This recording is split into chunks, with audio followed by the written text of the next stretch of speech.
Good stuff. What in the ham fat is going on with you guys? Minnesota has won the toss, and Minnesota is going to win the game.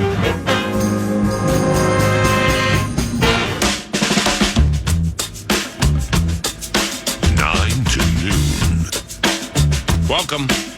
Let's begin this Thursday, 9 to noon, with some pressure points, courtesy of Sukup and Sukup.com.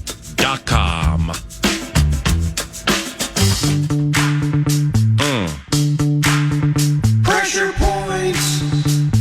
Let's unfurl some minutia and find some pressure points where they may lie with the Minnesota Vikings and Atlanta Falcons this Sunday at noon. KFAN, it's Paul Allen Nordo by my side. I'm going to ramble through some minutia-related factoids and items for Sunday's game. Mr. Mad Producer? Yeah, is this we got some depth chart deep diving on a Thursday, I think? Yes, depth chart deep diving, and where you find pressure or where we find pressure, then we will analyze said pressure points, courtesy of Sukup and Sukup.com. Pressure points. Number one. First, Kirk Cousins. All right. Kirk Cousins. The affable Kirk Cousins. The A topic this week at FM 100.3 KFAN from the sporting world. And here they are. Kirk Cousins. Let's lay out just a few facts from his run, all 6 years of it here with the Minnesota Vikings. Kirk Cousins finished his run here first in the history of the team in completion percentage at 67.9. He finished second in the history of Vikings football in passing touchdowns with 171. And he finished third in wins with 50 and passing yards 23,265. So with the who, what, where, when, and why of where they've been, where they are, and where they're going, that's Kirk Cousins from a statistical wherewithal standpoint, and his 25 and a half games, not only with Kevin O'Connell, but his 6 years here with the Minnesota Vikings. As an aside, Chains has thrown 15 pick sixes in his career. 7 of them came with the Minnesota Vikings, 3 in 2018, and he's thrown 1 with the Atlanta Falcons. So the quarterback himself is a point of pressure courtesy of Sukup and Sukup.com. Pressure points. Number 2. It's clear there's pressure on both teams, but the pressure is different in that one team is circling the drain, the other team is watching tonight's game, trying to figure out what's going to happen Sunday at noon, recognizing a victory Sunday at noon, no matter what happens this evening between Green Bay and the Motor City Kitties, that the Vikings can clinch a playoff spot by beating the Atlanta Falcons if they get a couple of things to go their way. Now, the Atlanta Falcons this season, a 6-6 operation, 1-5 versus teams that currently have winning records. Oh my gosh, can you above average at that? 5-1 versus teams 500 or worse. 1-5 versus teams with current winning records. The only victory, week 2 at Philadelphia. And the conundrum that is their quarterback. 0 touchdowns, 6 interceptions the last 3. 4 interceptions the most recent one with pick 6 number 15. Now, on the road this year, including in that only victory against a team with a winning record, the Fighting Philadelphia Eagles, Kirk Cousins has 7 touchdowns and just 2 interceptions. So maybe, it's you had family in the Flowery Branch area. The Moore family, Cousins family lives in Orlando, which is close to Atlanta. So maybe home is not necessarily where the heart always is, because Cousins gets away from Mercedes-Benz Stadium down ATL way. 7 touchdowns and 2 interceptions. What gives there? Why so much pressure points? That's an incredible split, by the way. Unbelievable. I mean, you got Julie, you got the kids, you got Don rolling up from Orlando. You got Nookies. You got Nookies and Blankies galore. Is Kirk Cousins actually better in a hotel room where he has to set his clothes out for himself? Right. And he can shut off all the noise and separate from the love just for a day or two. Yeah. And go on the road with the team. A road warrior indeed. 7-2 versus what he's doing at Mercedes-Benz. That's nutty. Yeah, he leaves. The love never leaves. However, sometimes absence makes the heart grow fonder. Here we go, Paul! All right, how about this for pressure points, courtesy of Sukup and Sukup.com. For the Atlanta Falcons offense, weeks 1 to 9, said squad was 6-3. Since, there's a bye in this, since week 10, the squad's 0-3. So that's a stark contrast. They were averaging during their first 9 games, 24.5 points per game. Since week 10, they're averaging 12 points per game. A super special 12. I mean, that's like a baby Bryce Young number in the first half of his rookie season. When you look at yards per attempt, and it's like, wow, is that sucker really down there around 3 through 150 passes? Damn. For the Falcons during weeks 1 through 9, compared to their last 3 games, they averaged 1.2 turnovers per game. Since, they're averaging 2 turnovers per game. Their third down percentage, weeks 1 to 9, 38.5%, which ain't great. The last 3, 29%. What are we doing here down ATL way? I mean, they're pining for the days of Steve Bartkowski. Now you get inside the red area, you get inside the red zone, the high red, the low red, and everything in between, inside the 20. When they were going 6-3, they were scoring touchdowns 57% of the time. During the last 3 games, 25. 25% inside the 20 last 3. And by the way, the 0-3 record, the points per game at 12 since week 10. Turnovers per game, third down percentage 29.5, red zone 25. Those are all bottom 3 in the National Football League since week 10.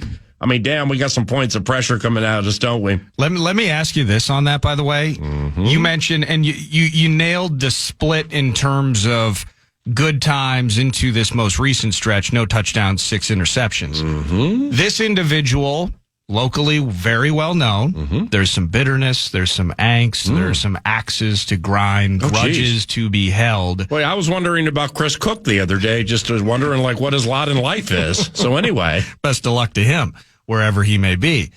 But there was a defensive coordinator for the Dallas Cowboys who Kirk, in what was an easy work day, he went 19-24, had 3 touchdowns in a win over said Cowboys. I believe that was week 9. Well, the pressure points of grinding axes. Well, this is a situation here where he was undermanned.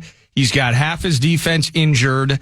He's bleeding yards all over the field. Yeah, that quarterback's the P word. He sure is potent. But for better or worse, we know the coordinator knows tells. We know the coordinator knows defenses. Mm-hmm. We know the coordinator knows how to find ways to attack and make miserable opposing QBs. What if Zimmer broke Kirk? Oh my gosh. Atlanta won the game too.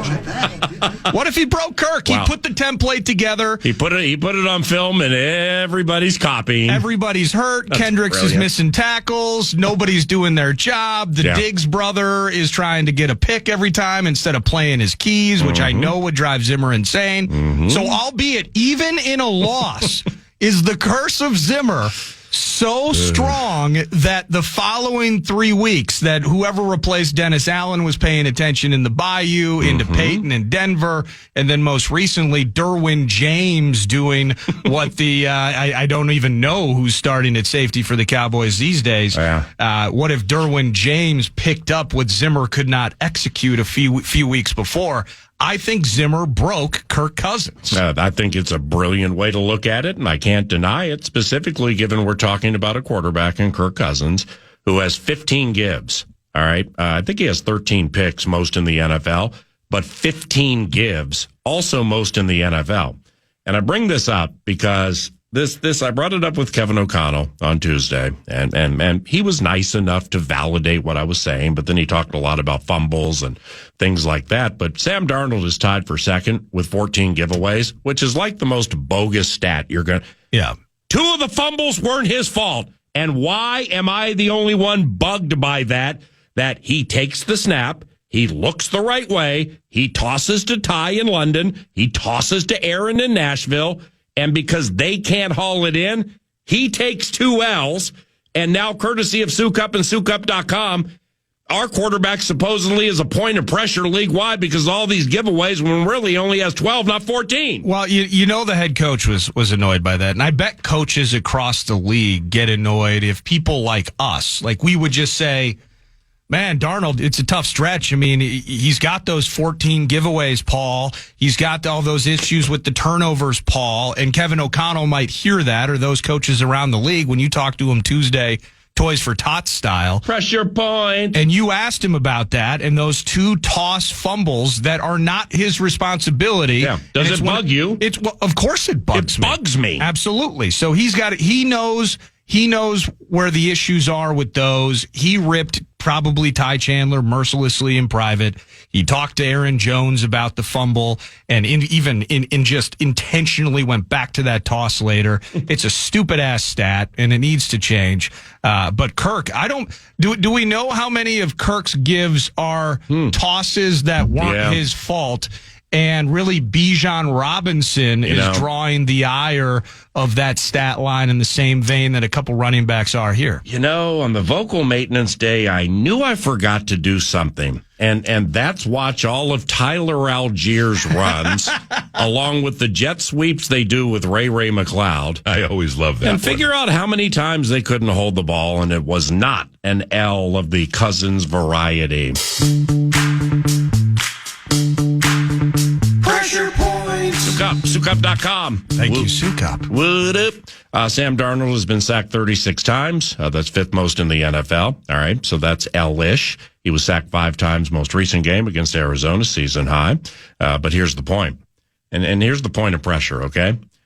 I'm going to begin with the officiating crew, okay? This officiating crew we have this weekend calls the second most holding penalties of any staff in the National Football League. All right? And we had them for the game against the New York Giants. And Minnesota took 5 holding penalties in that game. 3 on offense, 2 on special teams. Here's the point of pressure. Who is more apt to hold? Their offensive line from Matthews over to Caleb McGarry or Cam Robinson over to Brian O'Neill?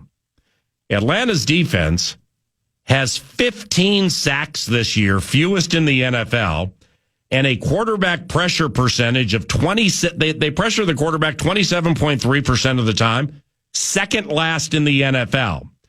Now, Atlanta with 15 sacks, cutest number ever, last in the NFL. They're coming off a game where they had 5 versus the LA Chargers. That they came into their 12th game of the season with 10 baby sacks. And now you got an officiating crew who calls the second most holds of any staff in the National Football League. Who's more apt to get the holds here? The team that knows how to sack the quarterback or the team that doesn't know how to sack the quarterback, putting pressure on the Minnesota Moving Company? It would be the moving company from down Flowery Branch Way when you hear holding, number whomever, replay, second or third down. That's a point of pressure for the Atlanta Falcons offensive line. Let me hit you with this, too, by the way. The Minnesota Vikings have the highest net advantage in penalties in 2024. They've had 74 flags against. Stathead. 94 in favor of the other team. So that's a plus 20. You know who number 2 is? Who? At plus 17? Green Bay. The Atlanta Falcons. Wow, hey! Okay, so this is, you want to talk about a conundrum. You mentioned these holding penalties in which moving companies going to get flagged more on Sunday by a refereeing crew that's heavy on the towels. I don't have the intel as to whether Kemp's crew has had the Falcons earlier this year. I wish I did. Both of these teams, over the course of their seasons, have gotten a massive disparity in their favor of flags over the course of the year. Plus 20 for your purple over 12 games. I like plus that. 17 by the Falcons. So who's going to get screwed over by their fan bases or according to their fan bases on Sunday? All right, so to close, before we chat with one of three Voxes joining 9 to noon today, Wes Durham, the play-by-play voice for the Atlanta Falcons. He's around the corner.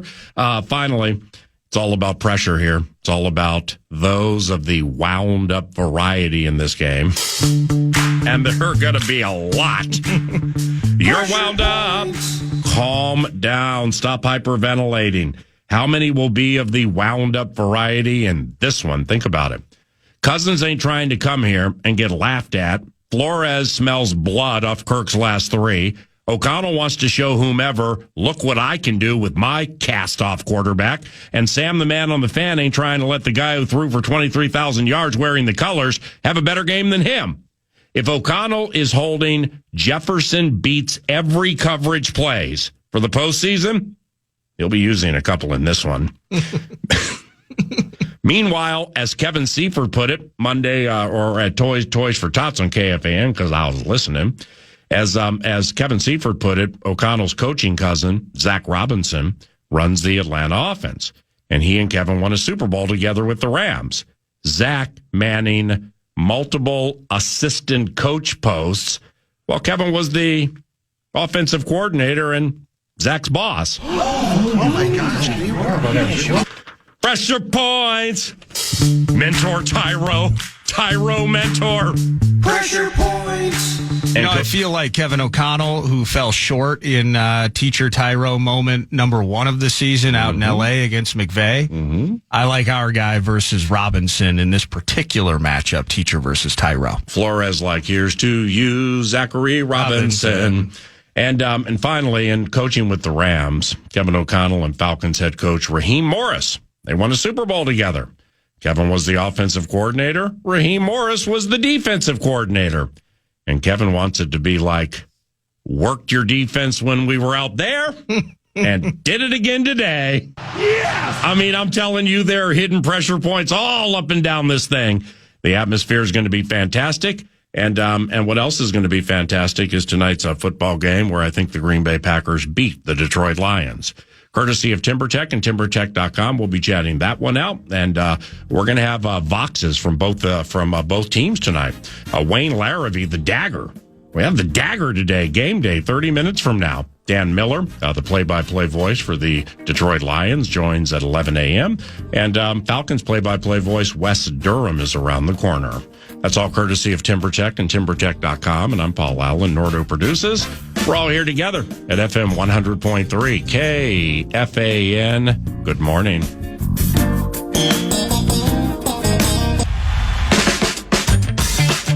And now all of a sudden it's down to 4th and 12 at the 35.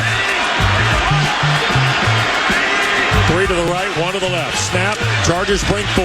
Cousins sets, throws, intercepted. Derwin James at the 25-yard line. 4th interception thrown by Kirk Cousins today. 2 of them here in the last 9 minutes. The voice of Wes Durham, play-by-play voice for the vast and ever-expanding Atlanta Falcons or radio network. And Wes has called Falcons games for a couple of decades, gets another one Sunday at noon here in the chilly cornfields. Wes Durham is salt of the earth, and he joins us now. How have you been, Wes? I'm great, brother. How you doing? Good to catch up with you. Likewise. Can we go down Minneapolis memory lane just for a second? Sure. I want to do it with some games that you've called that have taken place in the state of Minnesota. Because you've seen some interesting ones here, but you've also called games in all 3 of the stadiums. Metrodome, TCF Bank Stadium, and U.S. Bank Stadium. That is correct. Yes, that's well said. Thank you. I'd forgotten that for a moment until you just brought that up. That's right. Yeah, I mean, I've called a few years here, but like I never called a game at Atlanta Fulton County Stadium or anything like that. So I think this is kind of super special. The 2007, all right, season opener, Metrodome. Adrian Peterson. His debut, and he ran away from Jamal Anderson for a rare receiving touchdown for Adrian. Do you remember that one? I do, and it was the first game of the 13-game tenure of Bobby Petrino, and Tavares Jackson was the starting quarterback for the Vikings that day. 07, I don't think so. 08 he was, and the Vikings played the Falcons in 08. Jack wasn't the starter in 07? I thought he was. In that first game? No, I don't. I can't remember who it was, but maybe it was. 2014, TCF Bank Stadium, now Huntington Bank Stadium. All right, so 2014, super chilly day, second part of the season. Do you remember from that game? The Falcons lost so many offensive linemen. Levine Toilolo played tackle. You nailed it. Levine Toilolo had to play left tackle. You remember that one, Vox, don't you? Yes, because every once in a while, the Falcons will make, and you know how this goes, you get that inactive list, right? And you hold your breath a little bit when, like, the first offensive lineman goes down, right? Because you only know that you got, this week we have a guard tackle, or we have a guard center sub, or we have a tackle, whatever. Atlanta lost 2 tackles, and they did not make the third tackle, if you will, active. So Levine Toilolo, a tight end from Stanford, had to play tackle that day. I remember that, yes, and it was not good. The 2007 Week 1 Vikings against the Atlanta Falcons, Minnesota Vikings starting quarterback was Tavares Jackson. You're an elite football mind. Holy cow, that was an elite poll right there. And by the way, even though this guy's hurt right now because we just played the Cardinals and they got this kicker, Chad Ryland or whatever, well, Matt Prater was your kicker that day.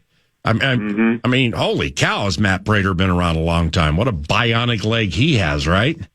Yeah, Matt Prater, by the way, later that year in Jacksonville would miss a 27-yard field goal that would have won the game against the Jaguars. Oh, 27?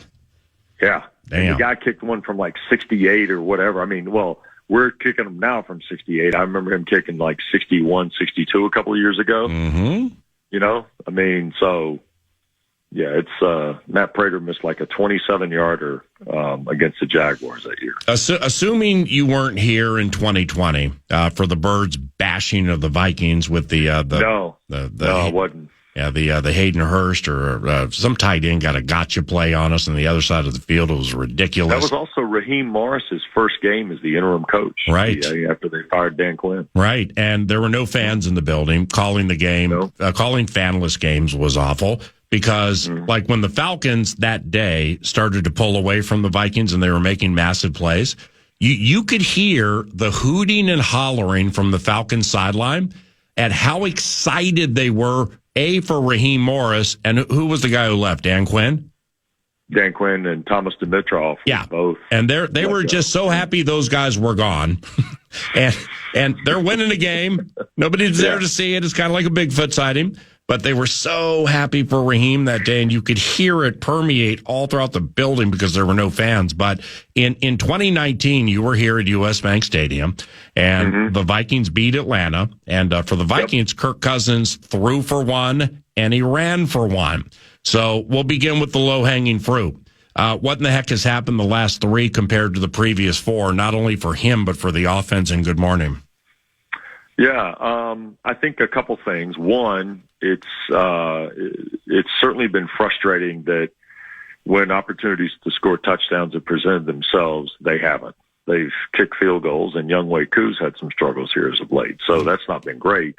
I would say this. Kirk has probably been, by his standard, off.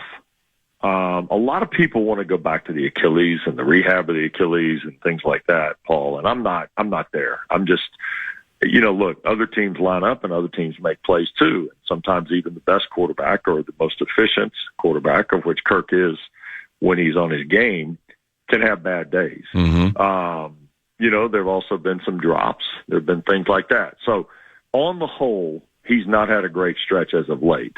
I think that has to change Sunday for Atlanta to win.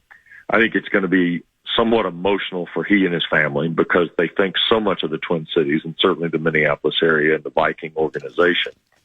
But I also believe, too, that you've got a really good football team. And you do something well that would counter something Atlanta does well. Atlanta runs it well, but you defend the run very well.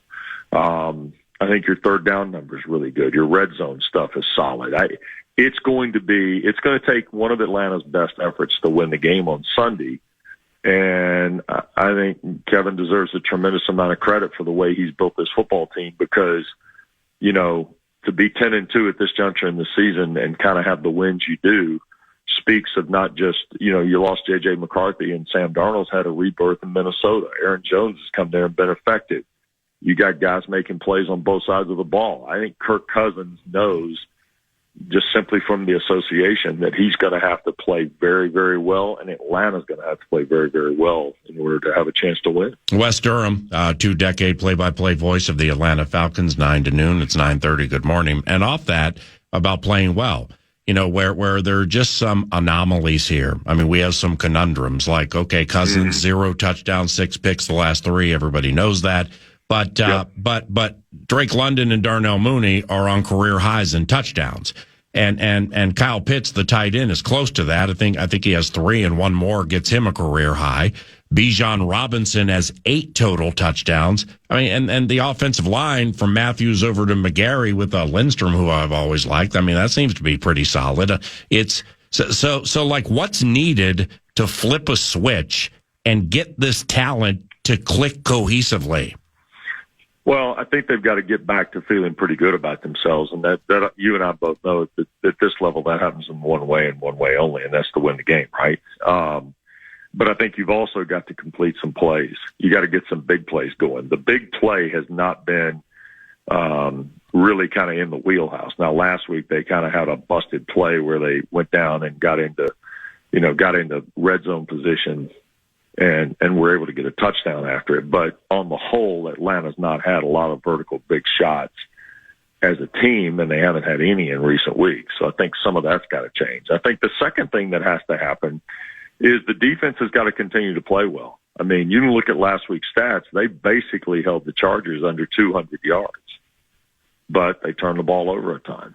And so they've got to find ways, I think, to be able to continue that upward trend as well. But for me, it's going to come back to what I said earlier. I still think Atlanta's ability to run the ball against Minnesota has got to be the biggest premium they have to achieve on Sunday. How difficult a chore is that going to be?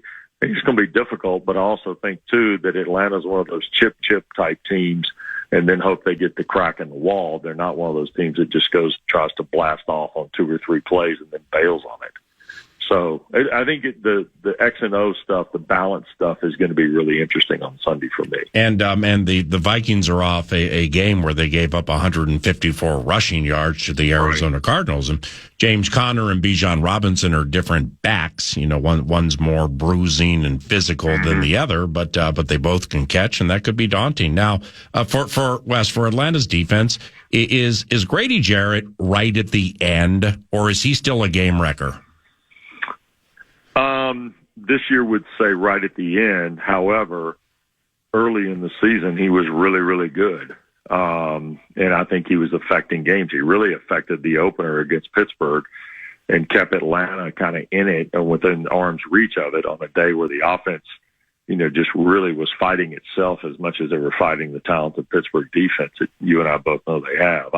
For me, I think Grady's coming off the ACL. He started out fine. I think his rehab was challenging to get back.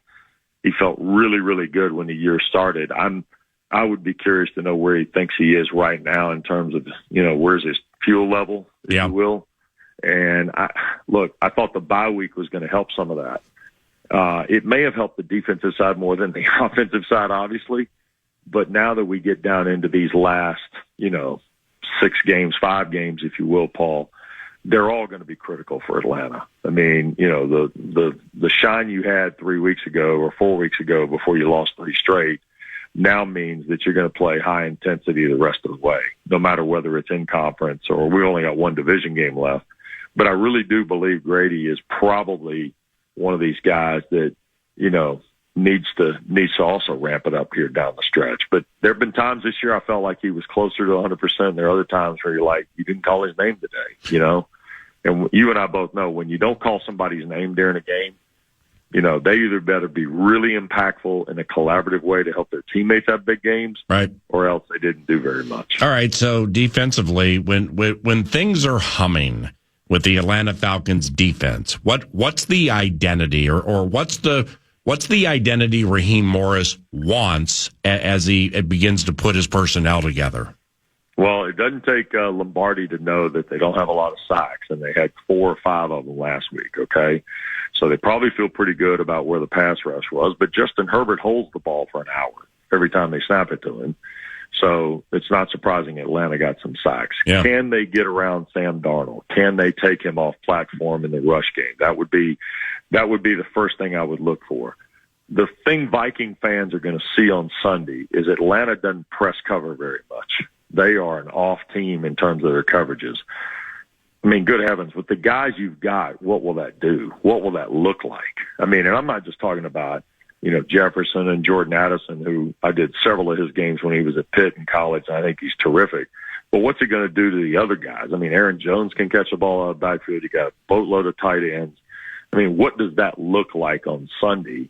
And is the measure for Atlanta defensively to get enough pressure to take Darnold off platform, or are you going to lay it on Jesse Bates, or are you going to lay it on Justin Simmons, A.J. Terrell, however they answer the other corner on Sunday, if Mike Hughes is able to be back? What does that look like in terms of getting you stopped on down and distance, maybe first down especially, more so than second down? When they do well on first, it seems to lead to a better sequence of plays defensively. So for me, it's going to really be about if they can take Darnold off platform and maybe neutralize the run game a little bit. And lastly, with beloved Wesley Fox, play-by-play voice of the Atlanta Falcons, and from 6-6, I mean, winning the division, getting to the postseason, still very, very possible for Atlanta. So let's ask it this way: with 5 to go, would you make the Falcons favored to win the NFC South?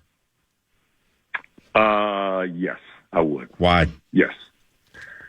I think at the end of the day, they've got the edge. Number one, I think they're going to win because they got the tiebreaker. They got the tiebreaker on Tampa. Okay, and I think New Orleans is out of it at this point. But I think they've got the tiebreaker on Tampa with the 2 wins. Mm-hmm. But I said last week that I thought the next 3 games, which was Chargers, Vikings, and Raiders on a Monday night, would tell you how the next couple games behind that would go, and I still believe that. Because you're playing the Giants, you're going to play the Giants going down the stretch, you're going to play the Commanders, and you're going to play the Panthers to end the regular season. So in my opinion, you kind of got to set the table for those last 3. With these first 3, you turned the ball over a ton the other day, and you still had a crack at it, right? Right. So let's see if you can get that measured up here in the next 2 and see then if you can put it on the table for the last 3. So I think the last 3 are still going to tell the story, but the first 3 are going to be the run to it for sure. My man. Fox. Thank you very much for the time, and I'll see you this weekend. Safe travels, okay? I look forward to it, PA. Always fun to be with you, man. Likewise. Happy holidays. Yeah, you too. Wes Durham, 20 or 21-year Vox for the Atlanta Falcons down ATL way. And, we've chatted with Wes a few times on this radio show, and I've chatted with him a fair amount off the radio, and can't say that I've ever heard his tone of voice have that somber nature to it. And he knows that, when we do a chat, I'm not, it's not going to be this guy sucks or this guy should be fired or this is unacceptable. It's like the quarterback move was big and now it's bad. Grady Jarrett is pass rushing immortality. And now he's almost done. The trades before the season for safety Justin Simmons and pass rusher Matthew Judon, they're helping, but how much are they helping? They don't seem to be helping enough. Do you think he was in some practice? He seems sad. Oh, well, he did. And What if he was in like a conference room at the Falcons facility where he was worried, like, is Raheem going to walk by? Is Grady Jarrett going to walk by? So I got to keep, there's a lot of, we got high ceilings here. We got a lot of echoes. Yeah. I got to keep it quiet while I speak very truthfully. Quite possibly. And somberly as you were solemnly about his favorite football team. Maybe he records his Raheem Morris pregame interview into the super special contraption on early Thursdays. Do you think he calls it the super special contraption? Yeah, he's got super special contraption, and he's waiting for Raheem. He's in the side office chatting with quality control guy, and just like fingers crossed and just hoping. Paul's going to ask me questions like about how good Bijan Robinson is, or hey, Mooney and Drake London already have career highs for touchdown receptions. We can talk about that. Ray McLeod though. Yeah, and your offensive line. I mean, Matthews probably your left tackle's probably seen his better days. I think he's in his 11th year, but he's that Matthews family immortality. Over to Caleb McGarry, and I gave Chris Lindstrom a nice little bouquet of love. You did. You gave him flowers. Yeah, we gave him flowers, and but he just seems sad. I'm ready to put JJ on a 200-yard game here. The way he was sounding about that defense and that coverage. Yeah, and I mean when your final reference of hope is, well, this guy's hurt. We don't know about this guy. We're just kind of hoping Mike Hughes is active. I always love that one. There are two ways to look at it. It's like, well, for Minnesota, if he has to play more than 35 snaps, that's going to be the greatest news ever. O'Connell went right at Mike Hughes in his first season. Yeah. U.S. Bank Stadium, Motor City Kitties, KJ Osborne, basically a walk-off touchdown. Yeah, Kevin knows where the L's are buried. Oh yeah. But you know what? So did this. Not to call Fabian Moreau an L because he hadn't played all season. He got put in a tough spot, but that's just how this business works. It took Drew Petzing all of 0.5 seconds to recognize, who's that? Oh, he never plays. Okay, we're throwing there every single time. Yeah. Well, if the Mike Hughes Memorial Field ends up being U.S. Bank Stadium, I think in honor of his career here, he should just start at 9 a.m. working out by himself in the stadium, just so we know what it looks like. But it could be like, if Hughes is playing 30 plays or more for the Vikings and Kevin O'Connell, that may be the greatest news ever. Or it can be the worst news for Justin Jefferson. Here we go, Paul! Because if they're down to that, he ain't going to see a double team. He'll see triples, correct, and quadruples. Yeah. And it's the lot in life was just so sad, and they're in first. It's a first place team. They technically are in first place in their division, and he still favors them to win the division. By the way, right? Which would put them in a spot where they potentially host the Minnesota Vikings in a playoff game. Let's pump it up around here, Wes. Yeah, maybe he senses that the stadium is not called U.S. Bank Stadium. It's called the Palatial Purple House of Pain. Fan. Come on now, wake up. Let's wake up with a Covenant Christmas parody, crafted and executed by Mad Producer to the song Silver Bells. 4th down and 12, and a throw by Cousins, intercepted, number 4 today, and Derwin James will seal the win for the Chargers. Here's an L. Oh, here's an L. Welcome, Kirk, back to the city. Like that! Cha-ching, cha-ching. All the chains and bling. Soon it'll be Penix's day. All the trash talk, checking coal stock, certainly been a while. We've awaited the return of Cousins. Oh no! He was family, super manly, in that conversion van, leaving Egan to the ATL. Speaking of, here's an L. Oh, here's an L. Fire away. Welcome, Kirk, back to the city. He's got big balls. Cha-ching, cha-ching. All the chains and bling. The game is over. Soon it'll be Penix's day.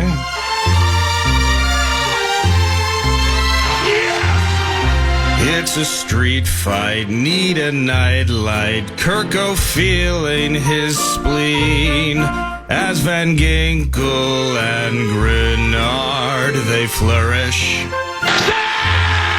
He can sling it, but we can bring it. Pocket closing on in. 'Tis the season of buyer's remorse. What are you trying to insinuate? So here's an L. Here you go. And here's an L. We welcome Kirk back to our city. Hey, Kirk. Cha-ching, cha-ching. Yeah! All those chains and bling. But soon it'll be Penix's day.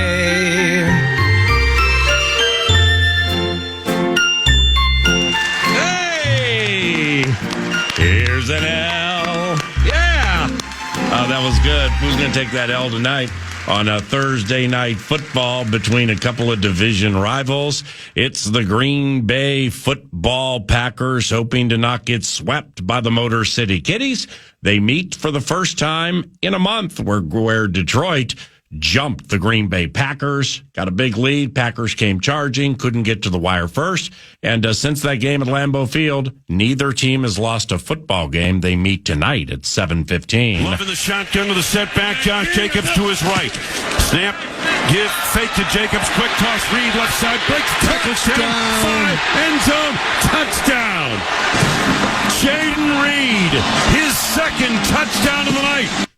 And joining us now is our beloved Dagger. Nice enough to join us on a game day. He's Wayne Larrivee, the longtime play-by-play voice for the Green Bay Packers. And the Dagger's with us now. A big one tonight at Ford Field, Mr. Wayne Larrivee. Do you enjoy night games? Do you prefer night games? And good morning. Good morning. How you doing, PA? Hope everything's well with you. I don't particularly like night games because you wait around all day for them. My favorite time is noon on a Sunday when you get up, you go to the game, you do the game, you go back home, and you're able to watch other games. But we play, as you know, we all play a lot of night games. Ford Field has changed so much over the years, and you've called games longer than me. But my first or second season, Ford Field opened. It was the first year, and like 2002. So from there all the way through where we are now, man, we're like 5 years, just a handful of years removed from it being quiet, and you could hear everything in there, and it was downtrodden. Now it's a vibrant atmosphere at Ford Field, isn't it? Oh, it really is. And, what the Lions have done, and I had no idea they had that wide-ranging fan base. I don't know about you, but I had no idea until I started seeing it about 2-3 years ago when they started infiltrating Lambeau Field. And then I noticed they were out in L.A. and they were all over the place. So, it's a great fan base. It's one of the old teams in the league, and it's great to see the revival, that's for sure. Wayne, was Green Bay's win on Thanksgiving night over Miami perhaps the most impressive of the season? And do you feel the team is hitting a postseason stride? PA, I do think it was impressive. Miami came in, and albeit they were stepping up in class, but they came in with some momentum and confidence, and their quarterback and the offense was rolling. And to be honest with you, the Packers never really gave them a chance. After the muff punt and the Green Bay scored right away, that game was pretty much over. And Miami got a lot of things going in the second half, put yardage numbers on the board, all of which were hollow. but that game was pretty much over, and the Packers handled them. And what I'm seeing with Green Bay is they've become more physical overall, and not just Josh Jacobs running the ball, but defensively and that type of thing. And I do think they're starting to round into form. Now, we'll see tonight. But nonetheless, I do think they're better. The Packers are better today than they were a month ago when they played the Lions. And with these Lions, Mr. Dagger, I mean, these injuries are unbelievable. I mean, Decker missed the Thanksgiving Day game. He ain't going to play tonight, so that's left tackle immortality for them. But I mean, already down Hutchinson, you got Onwuzurike who's not going to play. Josh Pascal's not going to play. How will myriad Lions injuries, specifically on defense, impact this game, Wayne? I think they could impact it greatly. And hey, listen, the Lions have done a great job of playing around these injuries and continuing to play well. I mean, they held Jacksonville to 6. Indianapolis only got 6 points on them. Chicago got 20 points all in the second half. They're doing an amazing job.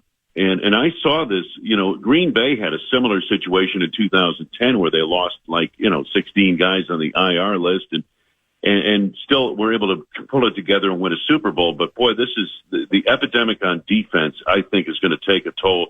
And, I mentioned the 3 teams they just beat since they played the Packers: Houston, Jacksonville, Indianapolis, Chicago. None of those teams are the caliber, in my opinion, of Green Bay, Minnesota, Detroit. And so I think the Lions, this is going to be a big test for the Lions as well as the Packers tonight. No doubt. And Detroit has beaten Green Bay 5 of the last 6. And any common threads to avoid for Green Bay from those past performances of the last 6 games? Yeah. What? Very much so. First and foremost, penalties, pre-snap penalties. It's funny, in that game in Green Bay, they had 10 penalties, 8 of which were in the first half, and I believe most of them were pre-snap penalties. That's number one, and that's been a plague. The penalties have been a problem for Green Bay. 3 games of 10-plus penalties this year. Very unusual for them. Secondly, drop passes. They had 6 drop passes in that game against the Lions on a rainy night in Green Bay. The Lions had 4 incomplete passes for the game. Think about that now. And then the other factor, I think, obviously turnovers. I mean, the one way the Lions can get things turned around defensively, can get their, survive defensively, is by forcing turnovers, takeaways. And then, that gives them an opportunity offensively. So I think those are big keys. How the Packers play the Lions defense, offense is going to be a big key. Because as they spread you out. They move the ball laterally and then hit you vertically. They're really a well-run offense. Ben Johnson does a tremendous job, and I'm looking for that aspect of it. I think he's going to test the inside linebackers for Green Bay, who have been playing very well the last couple of weeks. And I just envision LaFleur, over the course of the game. I mean, Detroit's going to have the crowd on its side, good offense, so you can jump routes, make mistakes, and know they're probably going to score 20 to 35 points to compensate it. I get that. You get it better than me. But as the game goes on, I can't. Matt LaFleur's so good at what he does that he's going to put those backup linebackers and backup defensive linemen in compromising positions, and they just haven't played that much this year. So I'll be listening to that tonight and or watching it. Now, defensively, Wayne, anything new with the Packers defense since the Preston Smith trade? Like what do you see in that GBD? I'm seeing a little more action up front. They have struggled to get pressure with 4 men. With their 4-man rush. And I'm seeing a little bit more of that. I mean, Van Ness is coming on a little bit. He had very quiet most of the first half of the season. Even Kenny Clark, who's had a very quiet year, is starting to do some things up front and make some splash plays, that kind of thing. I think that's a big key for Green Bay going forward. I think defensively they're going to be tested on the ground, certainly by those 2 backs. But also getting pressure on Jared Goff. In the first game, they got virtually no pressure on Jared Goff and, paid the price. So I think that's really a big key in this game, getting pressure on Goff. I think you'll see some blitzing. But I also think that, Van Ness is starting to hit stride a little bit. And if that can happen, he's an athletic pass rusher. If he can get in there and make something happen, that'll be big. Boy, that Josh Jacobs is really hitting stride, isn't he? I mean, he's catching passes. He's something else. Well, he's so bruising. Like this, Wayne, this Vikings run defense came into the Arizona game last week, 74.5 against the run, number one in the NFL. Well, the Cards went for 154 against the Vikings, and I'm watching James Conner, who might be a little faster than Josh, but Josh is a bruising kind of back like him, and I started to cast my gaze to the game we're going to have here at U.S. Bank Stadium, thinking, wow. I mean, Conner and Jacobs are kind of the same guy, and Conner just bludgeoned us a little bit. Jacobs is similar, isn't he? He is, yep, and he's having a tremendous year. And, Paul, he has set the tone. When we start talking about the Packers being physical, and this is something you don't often associate with the Packers, under McCarthy and Favre and Rodgers, and it was all about the offense and everything else. But this team is becoming more physical, and it's because of Jacobs and the way he runs the football. And that kind of permeates through the offense, into the defense, into special teams, which are improved as well. You're fantastic. Thanks for the time on game day. Call a good one tonight. I'll be listening from afar, and I appreciate you, Wayne. PA, happy holidays to you and all your listeners, and we'll see you coming up later in December. Happy holidays, my brother. Merry Christmas to you and your wife, and I'll see you soon. That's Wayne Larrivee, our beloved Dagger. And there is your